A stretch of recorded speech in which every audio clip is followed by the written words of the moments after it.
It started with a toothbrush. Not a confession. Not a text message. Not even a lipstick on a collar moment. Just a toothbrush, blue, travel-sized, and wedged behind the bathroom sink in a way that suggested it hadn't fallen. It had been placed. Hidden. Forgotten. I found it the morning after her trip to visit her sister. She came back with a tan that didn't match the forecast, a perfume I hadn't smelled in years, and a glow so artificial I could practically see the batteries. Said she forgot her charger, left it in Sacramento. Right. We'd been married 7 years. Long enough to learn what silence meant in a woman's tone. Ashley had a new kind of quiet these days. The kind that made the room feel colder even when she smiled. And that morning, she was humming. Humming. She hadn't hummed in months. Not since things started cracking beneath the surface, like the drywall in our laundry room, fine at a glance, but on a closer look, spider-webbed and crumbling. I held up the toothbrush and asked, "Hey, did you switch colors or something?" She looked at it, blinked, laughed, a touch too hard. "Oh, that must be Lacey's. From her last visit. Lacey lives in Ohio. Lacey hasn't stepped foot in our house in 2 years. But sure, Lacey's toothbrush. Got it." I nodded and dropped it into the trash without a word.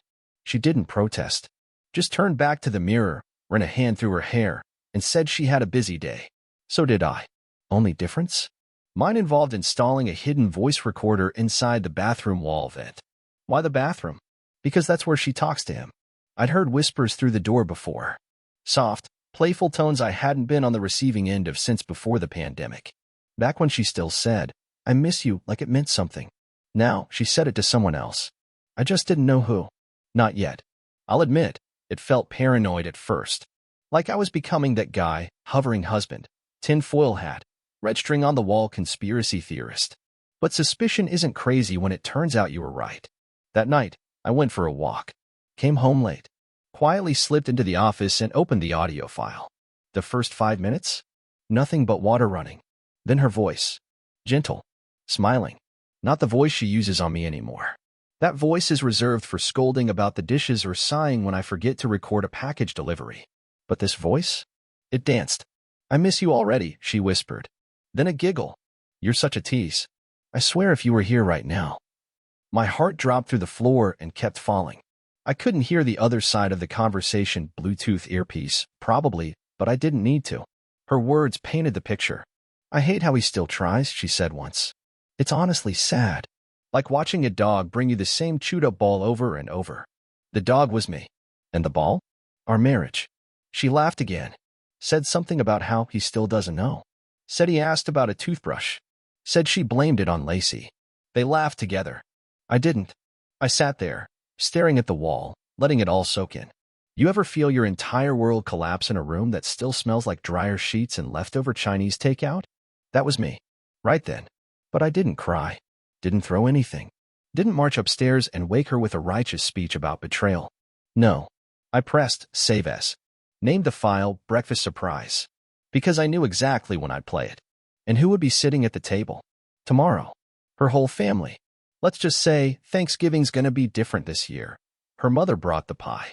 The kind Ashley always used to bake herself until, somewhere along the way, she outsourced the sweetness, first to store-bought crusts, then to other people entirely.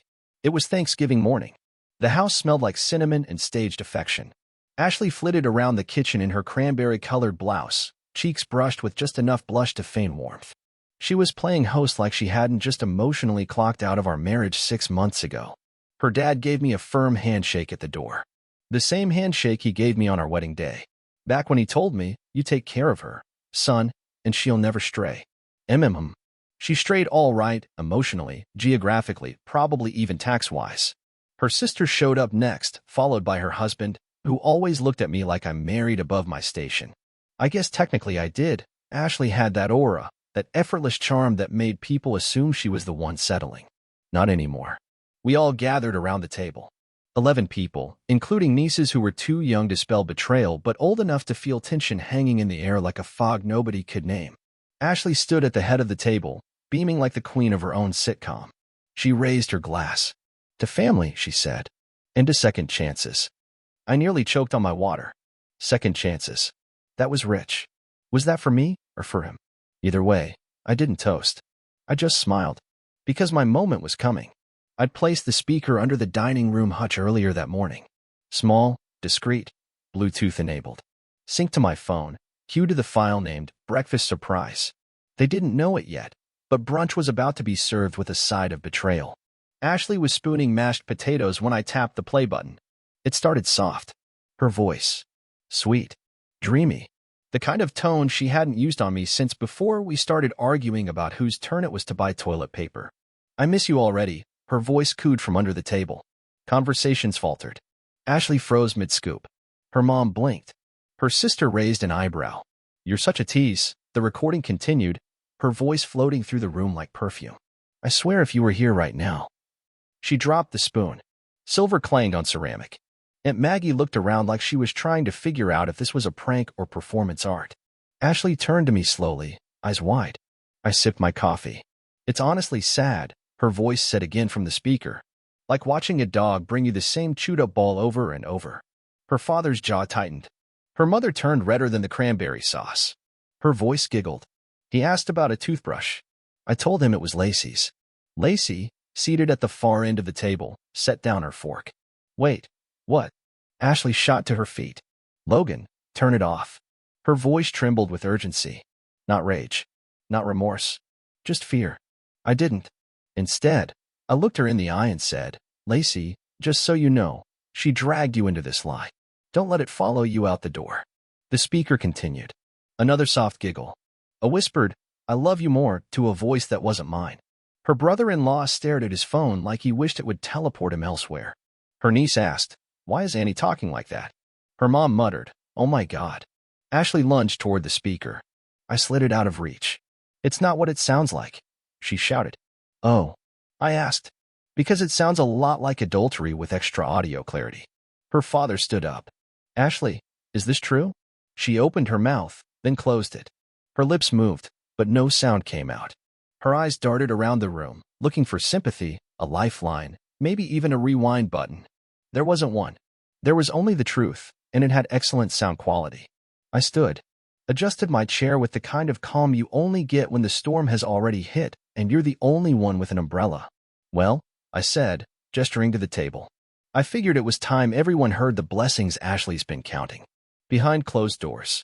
In bathrooms. Into Bluetooth. No one spoke.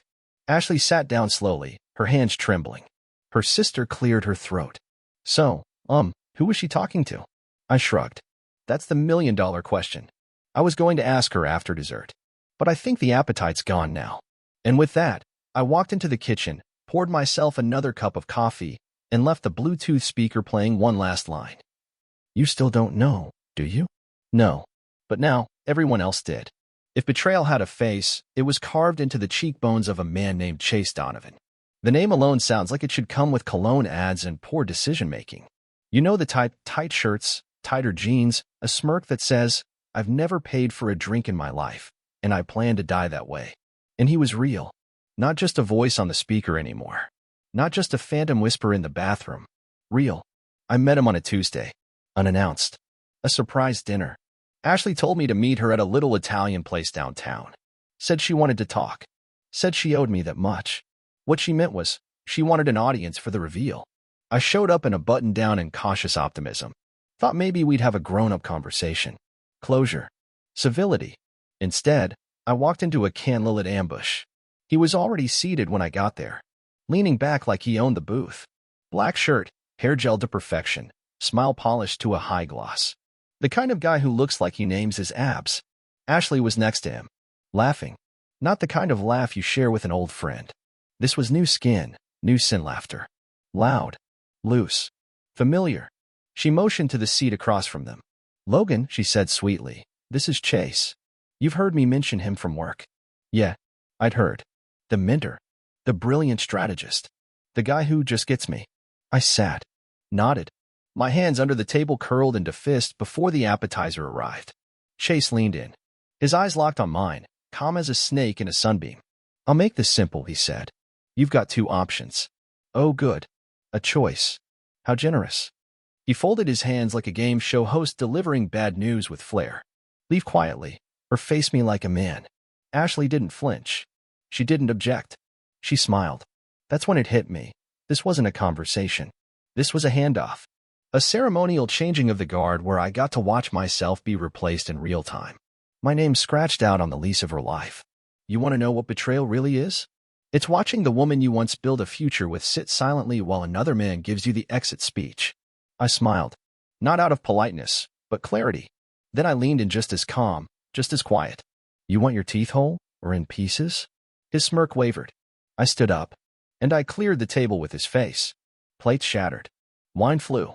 Her white blouse caught the spray like blood in a bad opera. People screamed. Chase made a noise I'd never heard a man make, a kind of confused wheeze with a broken consonant. Security came fast, like they were just waiting for it. I didn't resist. I just stood there while they pulled me back, knuckles bloodied, shirt ripped, dignity intact. Ashley shouted, "Logan, you're embarrassing me." Embarrassing her. After she dragged me here like a prop in her little breakup play. After she let this smirking fraud try to shoo me out of my own marriage like I was last season's shoes. They escorted me out. Outside, I stood in the cold, chest heaving. The restaurant doors closed behind them like curtains at the end of a play I never auditioned for. And that's when it all crystallized. This wasn't the beginning of the affair. This was the finale. I'd missed the whole show, just showed up for curtain call, holding flowers for a woman who'd already left the stage. That night, I went home to a house that didn't feel like mine anymore. And there was something off. Not the furniture. Not the lights. The air. It smelled like her perfume, familiar, but underneath it, something else. Something new. Cologne. I walked into the bedroom. The bed was made. Perfectly. Ashley never made it like that. Not unless we had company. I sat down.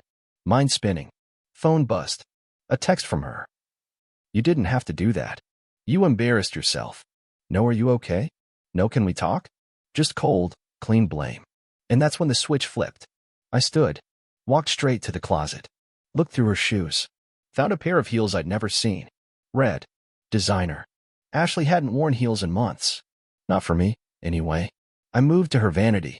Picked up her tablet. She never locked it. She thought I trusted her too much for that. She was right. Until that moment. First photo? Her. In a hotel room. Wearing nothing but betrayal and lip gloss. Date stamped last weekend. Same one she told me she was at a baby shower in Sacramento. Swipe. There he was. Chase. Shirtless. Brushing his teeth in the background like he belonged there. There were messages. Voice notes. His voice calling her my little secret. Her laughter. She told him I still thought we were working on things. Called me sweet but dense. Said I was just holding the space until her real life arrived. And him?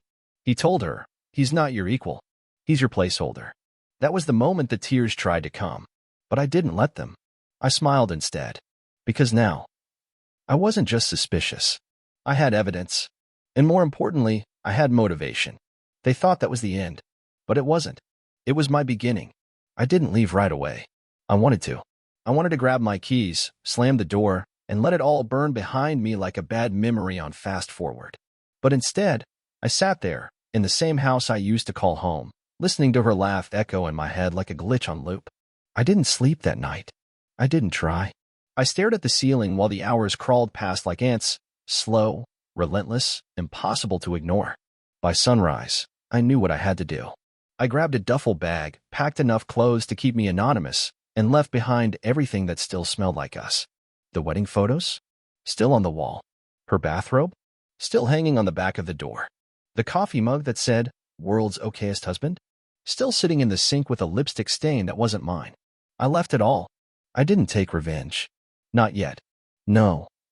First, I disappeared. To her, anyway. I didn't text. Didn't rage. Didn't demand answers. I let silence do the talking. I moved into a short-term rental, beige walls, no personality, and 4 rooms with nothing in them that could remind me of her voice. No framed lies on the mantel. No scents that whispered, "Remember?" Just space. And that space was loud. My hands still hurt from what I did to Chase's jaw. My mind ached worse. But my heart? It was numb. That's the dangerous part of betrayal. Once the fire dies, all you're left with is smoke. And smoke creeps into places you didn't even know were flammable. I should have blocked her. Thrown away the tablet. Burned the whole digital graveyard of our love. But I didn't. I kept listening. Kept watching. I needed to understand how long the rot had been growing beneath our floorboards. Turns out, a while. Her messages went back months, maybe longer. Inside jokes I was never part of. Secret hotel room nicknames. Dates that lined up with times she'd said she was reconnecting with herself. Apparently, reconnecting came with room service. One message stood out. Chase, laughing.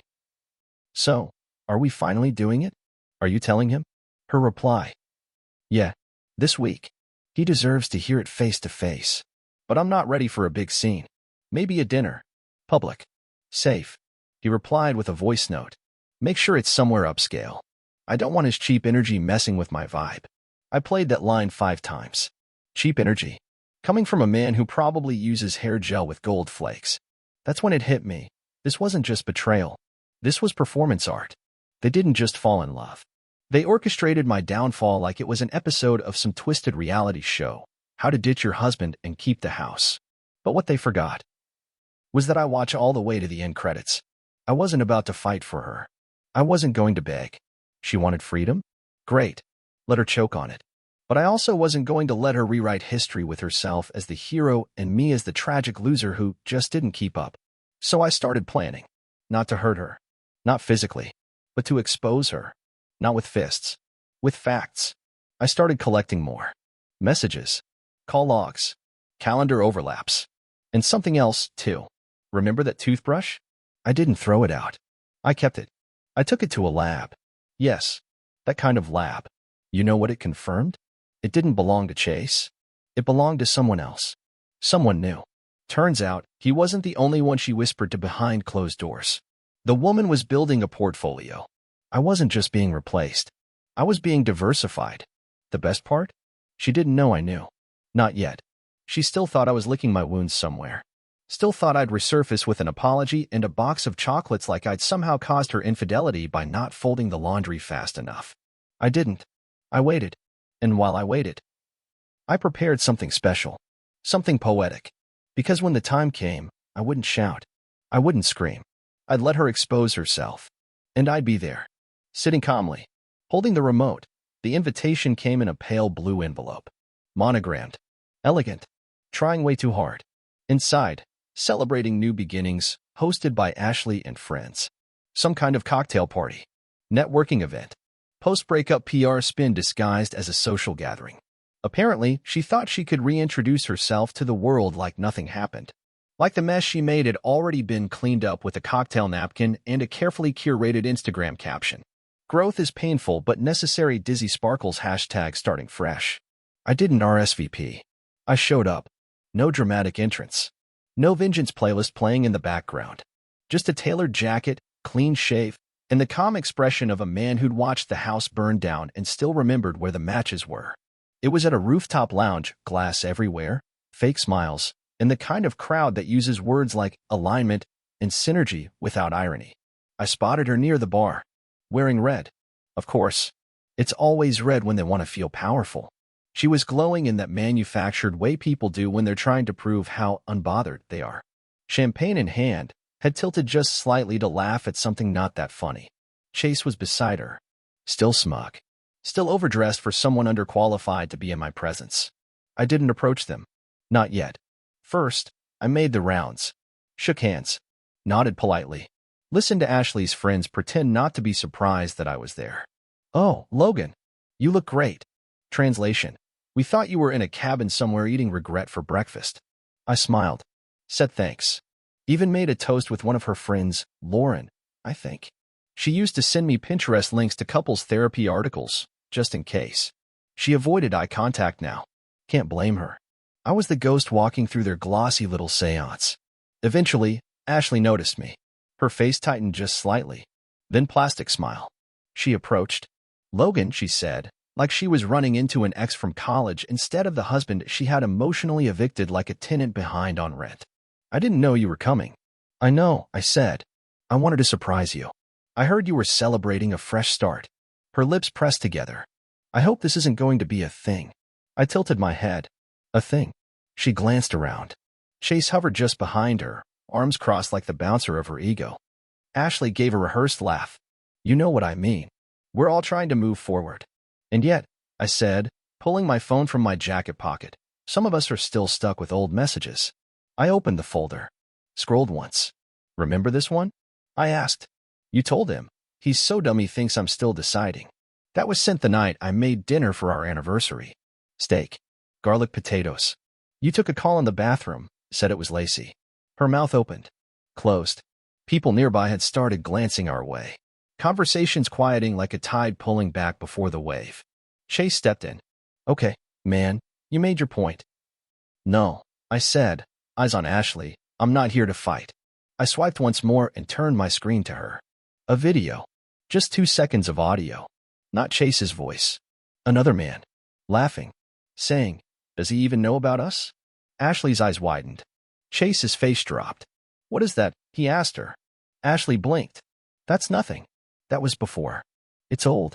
Timestamped last month, I said casually. And you were supposed to be in Napa. With Chase. Chase took a step back. Ashley's mask cracked. Logan, you don't understand. No, you don't understand, I said, slipping the phone back in my pocket. I'm not here to get you back. I'm here to make sure you stop rewriting the story like I was the villain. Her cheeks flushed. I leaned in slightly, voice low. You don't get to be the phoenix when you lit the fire.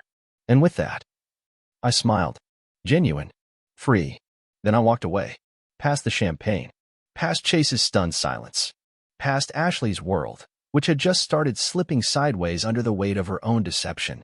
The crowd didn't know exactly what happened, but they knew enough. And Ashley? She wasn't glowing anymore. 3 days passed. No calls. No angry texts. Just silence. I'd expected fireworks, at least some performative rage from Ashley or a snarky message from Chase about how real men don't need to cause scenes. But instead, radio silence, which is usually fine, unless it feels strategic. That's when the letter came. An actual, physical letter. Cream-colored envelope. Handwritten address. No return name, just a fancy gold-embossed A on the back flap. Because of course she'd used custom stationery for damage control. I stood at my kitchen counter, turning the envelope in my hands. I should have tossed it straight into the trash. But part of me was curious. It wasn't a text. It wasn't a voice note. It wasn't a digital breadcrumb she could deny later. It was real. Ink and paper. So I opened it. Her handwriting hadn't changed. It was still the same half-cursive, half-print she used when she wrote love notes back when we still believed in each other. Logan. I suppose you think this is where I apologize. But I won't pretend I understand everything from your side. I've made mistakes. I know that. But you weren't exactly blameless either. You stopped listening. You stopped seeing me. Yes, I should have told you the truth.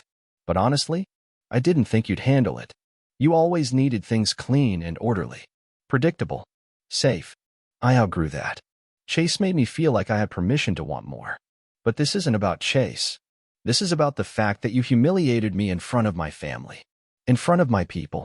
And I know you probably think you were justified, but there's a difference between exposing the truth and performing it. You wanted to hurt me. And you succeeded. So I hope you feel powerful now. I hope that moment fed whatever hollow part of you needed revenge. But I also hope, when the dust settles, you realize we both failed. You didn't lose a wife. You lost someone who waited a long time for you to notice her drowning. Ashley, I read it twice. Then a third time. It didn't hit like a gut punch. It hit like a scalpel, sharp, delicate, controlled. This was her final weapon, guilt. The kind designed to make me doubt everything. To repaint betrayal as mutual erosion. To twist the knife just enough to say, see? You broke this too. But here's the thing. She wasn't wrong about one part. I did stop seeing her. But not in the way she meant. I saw the image.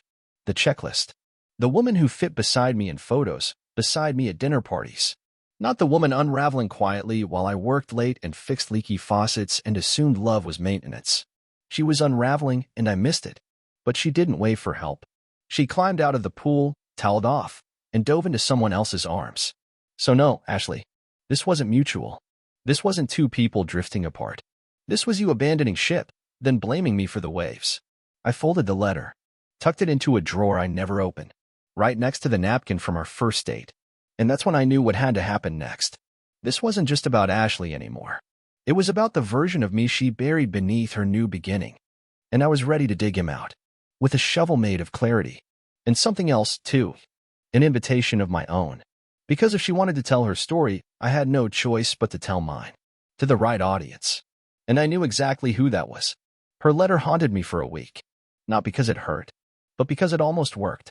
It was elegant, quiet, a carefully tailored guilt trip, packaged in cursive, one last attempt to drag me back into the fog where I doubt what I saw and blame myself for what I didn't. But clarity, once tasted, doesn't go down easy. So I sat down at my desk and opened a new tab. Searched. Infidelity Support Podcast Guest Submissions. It felt like petty revenge at first, but it wasn't. Not really. This wasn't about shame. It was about control. I'd been erased from my own story, turned into a learning experience in Ashley's carefully curated redemption arc. She'd failed in private. I was humiliated in public. Now, I was flipping the script. I pitched my story under a pseudonym, Logan D. A week later, the host emailed me back. Said my message made her gasp out loud. Said she was bumping me to the top of her guest list. We recorded the following Monday. I didn't hold back.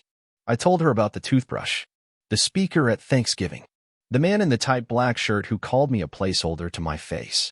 I told her about the letter, the way Ashley tried to weaponize sadness after she'd used cruelty like confetti. But I also told her something else, that I'd changed, that I didn't want to burn her reputation to the ground. I just wanted the truth in the open air. When the episode dropped, it didn't go viral. Not at first, but it simmered. And when people did listen, the messages started pouring in. I'm in tears. You told my story. She tried to gaslight you into thinking it was your fault. You're not crazy. And then came the kicker. An anonymous DM. Hey, I know who Ashley is. I used to work with her. She did this to her last fiancé, too. Check your inbox. Attached was a voice memo. Her voice. Familiar. Soft. Laughing. To someone else. It was dated 3 years before we even got married. And it ended with, he's sweet, but honestly, these nice guys never last. They just make a great safety net. A net. I stared at the audio file like it was a post-credit scene I hadn't stayed long enough to see the first time. Ashley wasn't lost. She was patterned. And now, the world knew. Ashley called me. Finally. Not to apologize, that ship had sailed, sunk, and been claimed by sea life. She called to yell, what the hell is wrong with you? You went public. You told the whole world your twisted version of what happened. I stayed silent. She didn't like that. You're destroying my life, Logan. There it was. Not, you hurt me. Not, I'm sorry. Just, you're ruining my brand. Because that's what I was to her now, bad press. A PR nightmare with a pulse. She had spent weeks rebuilding her identity. She was trying to get sponsors for a lifestyle blog. Her Clean Start series was taking off. But now, people were asking questions. Real ones. And she wasn't ready. I finally spoke. You built a public image on a private lie. That was your choice. She laughed. Bitter. Ugly. Everyone screws up. I never thought you'd be this guy. What guy is that? The one who can't let go. That line hung in the air. Then I said, no, Ashley, I did let go. I just made sure I wasn't the only one. And I hung up. I stood there in the kitchen, breathing deep. And for the first time since this whole thing started, I felt nothing. Not anger. Not sadness. Just the kind of silence that comes after a long, cold storm finally runs out of rain. A month later, I got an email. From her father. Subject line. Dinner. He wanted to meet. Alone. Curiosity got the best of me. We met at a steakhouse he used to take Ashley to on her birthdays. He was already seated when I arrived, stiff posture, hands folded, eyes heavy. When I sat down, he didn't mince words. I listened to the podcast. He took a breath. I'm ashamed of her. That hit harder than I expected. This was the man who used to call me son, who once gave a toast at our wedding that made grown men cry. She's always been a storyteller, he said, even as a kid. But I never thought she'd turn on the one person who loved her without conditions. He paused. She reached out to me. Said you made her life unlivable. And what did you say? He shook his head. I told her she did that all by herself. He reached into his jacket, pulled out a folded paper, pushed it across the table. It was her Clean Start sponsorship contract. Void. Terminated. They dropped her last week. Someone leaked her call with you. I blinked. He gave a sad smile. It wasn't me. I didn't ask who it was. Didn't care. All I said was, she'll land on her feet. He nodded. Maybe. But she'll have to do it without the lie. These days, people ask if I've forgiven her. And the honest answer is, no. But I've outgrown her. Which is better. She doesn't haunt me anymore. She doesn't get to live in my head rent-free.